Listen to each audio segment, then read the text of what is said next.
when you get deployed, it doesn't necessarily mean that you're going to be in the Middle East or Iraq. If I was to get mobilized, it really wouldn't be a whole big ordeal because my school and people at work. The minute I got to the top of the bridge, they had set off an IED and it hit the truck. And one friend of mine was killed, and I was hurt real bad. Severed artery in his leg. He'd lost the hearing in his left ear. He had a concussion, horrendous shrapnel injuries down his entire left side. That invincibility, that buying into Marine stuff, it ends that first day.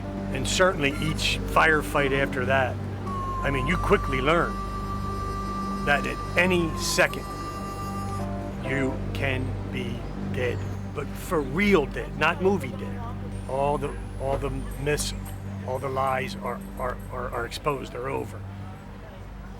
Same goes for all these kids. My stepson, David Michael Branning, was killed in Fallujah on November 12, 2004. He was only 19 when he enlisted. He couldn't know what he was getting into. Lance Corporal Chad B. Maynard, age 19. The recruiters told me about the college fund that I would be getting. Really, that was the kicker for me. They promised money for school, and they promised you could travel the world, but it wasn't as concrete as the recruiters made it out to be. The college money really isn't worth it because if you really look at it, the Montgomery GI Bill only does so much. And if you want to go to a really good school, it doesn't even hit the iceberg. You know, I joined the National Guard to get money for school, to be able to afford college. And part of what they don't tell you until after you're in is that the money they promise you, you can only get while you're in the National Guard. The day you get out, you're not entitled to a penny. And what's happening now is that National Guardsmen are getting deployed 2 and 3 times in one enlistment. So basically, you're just out of that time. You know, you can't use that time to go to school. They're not telling the kids that, yeah, by the time you go through 2 or 3 tours in Iraq, you're not going to be in any shape to go to school. It's kind of insulting to me that I gave up 2 years of my life, one of them to go fight in this war, and the government isn't even keeping their end of the bargain.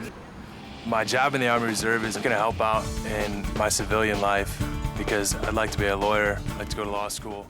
Well, I'm a great killer. I know how to blow up bridges, buildings, and people. I know how to dismantle mines. I was lost when I got out.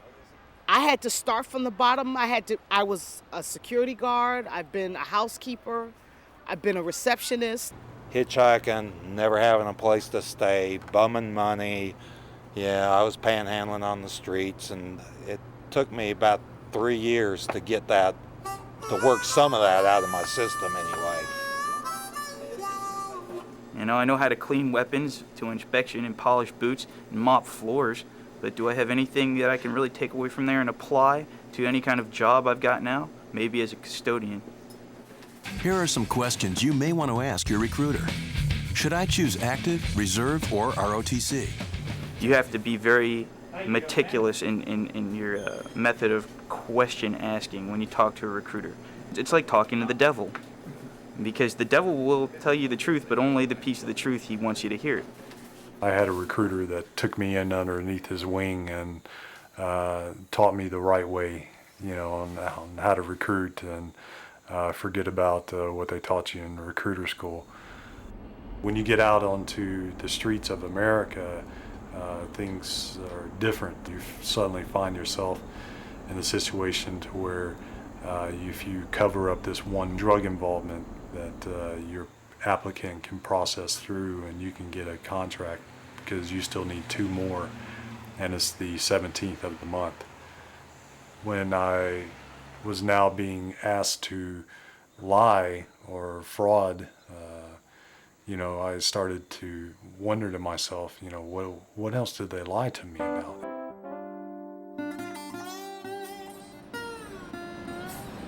I don't care about those other promises that the recruiter broke, but the one promise that wasn't in writing that recruiter told Casey was that even if there was a war, Casey wouldn't see combat. He was in Iraq for 5 days before he was killed. They tell him anything to get them to sign the contract. And what the kids don't know is that contract is unilateral. It only binds them and it doesn't bind the government. You have to live up to all these standards and commitments, but the Army doesn't have to do anything. They can change anything they want about your contract pretty much at any time. And one of the big things that's happening now is the stop loss. So say it's an all-volunteer Army, I volunteer for 4 years. Well, the Army decides they want to keep you for 6 years or 8 years, and they can do that. My enlistment during my time in Iraq, my contract was actually ready to expire. I was supposed to leave there, go back to Europe, out process, and be home, in like April of '04. I was supposed to be home. Never happened.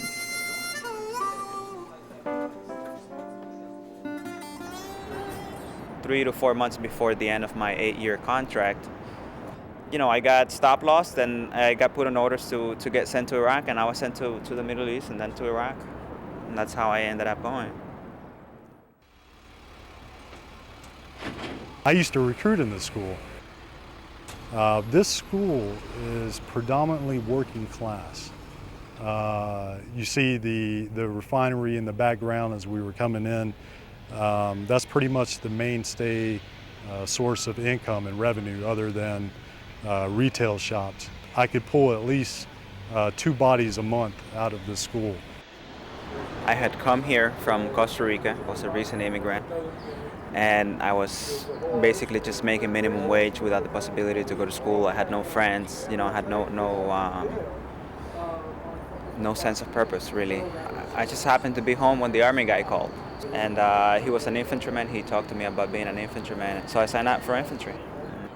We have a class system in America, and the poor really do fight the wars. There's nothing around here but crack fiends and broken dreams. You try to, make it through, like your plans, like your goals in life, or either sell drugs or be locked up or dead. Those are your choices. Recruiters, they aim at people, young black, young Hispanic, Caucasian, anybody, like who they think, well, he's not gonna make it in life. You don't have a plan in life. The recruiter comes down and tries to save the day. He's Superman. Around here, shells, cases, body bags around here. Well, I got a 5-year plan actually. Like if I don't make it in the music thing, I'm dropping it. Like I still got, college right there, and I know that's gonna work. But if I don't make it in that, I'm just gonna work. I'm glad that I didn't swear in, because, like I wouldn't be here talking to you. I would be in boot camp, like on my way to Iraq. People feel that the military is an escape. The military will not do that for you. They will make you dependent on a system that doesn't care about you in the first place when you grew up in the hood. An Army post is nothing like you would see in the movies. It's just like a regular community. Living on post is very nice. All the amenities of a regular community, grocery store. My first duty station to report to was Fort Hood, Texas. There were stabbings, there were rapes, and drug deals in my barracks. Some common misconceptions in the Army is that you're not allowed to have a personal life. Being a single soldier in the Army is actually quite fun. They have put a lot of events on post for people to get to know people. When you're a woman in the military, you're either a bitch, a slut, or a lesbian, and that's how you're going to be treated. It seems like when you're a woman, specifically in a combat zone, not only do you have to be afraid of the supposed insurgents and the enemies and the Iraqis, but then you also come back to the base, and then there you have to be fearful of your fellow soldiers. To fight discrimination is harder in the military than it is on the outside. I've had several friends in the military who've been raped, and one of them went public and succeeded in getting a court-martial of the man, but it was horrible for her because first she had to go through a preliminary trial basically trying to discredit her, and when you're in the military, your records aren't kept secret, even if they're counseling records, so all of that can be brought out and thrown in your face to discredit you. Another girl that I know went to her chain of command and was told, well, it'll be too hard to prove, so you should just drop it. It's a Stryker infantry carrier vehicle designed to carry 9 combat troops with all the gear. When my unit got to Kuwait and they bring out our vehicles and they're nailing half-inch sheets of plywood to canvas doors, and that was kind of our hope for survival. He didn't have the proper body armor. He had a Vietnam-era flak jacket. He was going into the middle of a battle on the back of a trailer.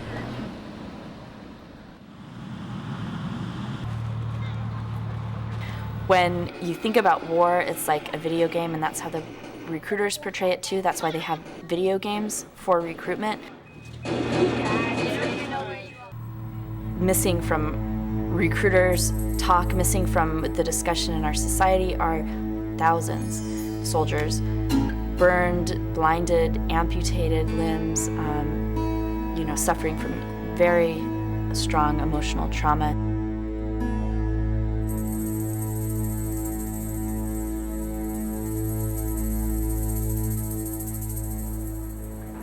Mi sugerencia no es decirle a los jóvenes que no se metan al ejército, sino que hablen con otras personas porque los reclutadores no les van a contar la historia entera.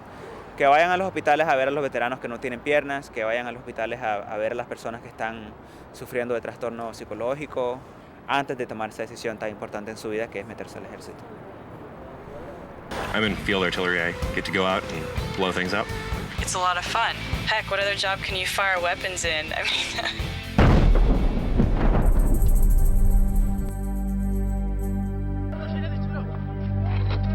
War is not a game. There is no resetting the button. Once you kill, that's it. And the horrors of killing stay with you forever.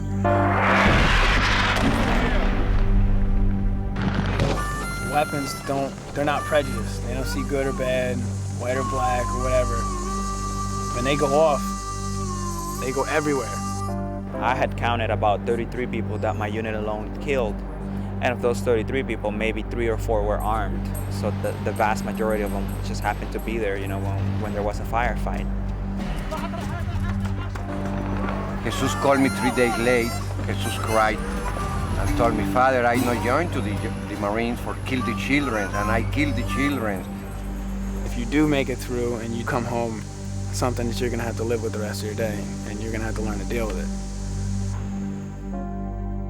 My dad had to tell me a couple times, he had to grab hold of me and shake me in the middle of the night because I'd be rummaging the house, looking for my machine gun and my helmet and my armor and my boots, And he'd tell me, man, that stuff's not here and you don't have anywhere to go. You're home, you're safe, you need to go to sleep.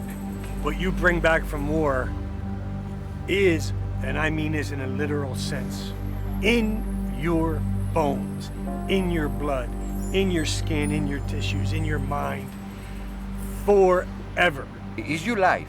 It's not my life. Whatever I say, my son is never back. Whatever I say, my grandson never had the father with him. Whatever I say, my wife and me cry every single day for my son. It's your life. You have a choice. Private Justin R. Yeomans at the age of 20. Staff Sergeant Justin L. Vasquez, age 26.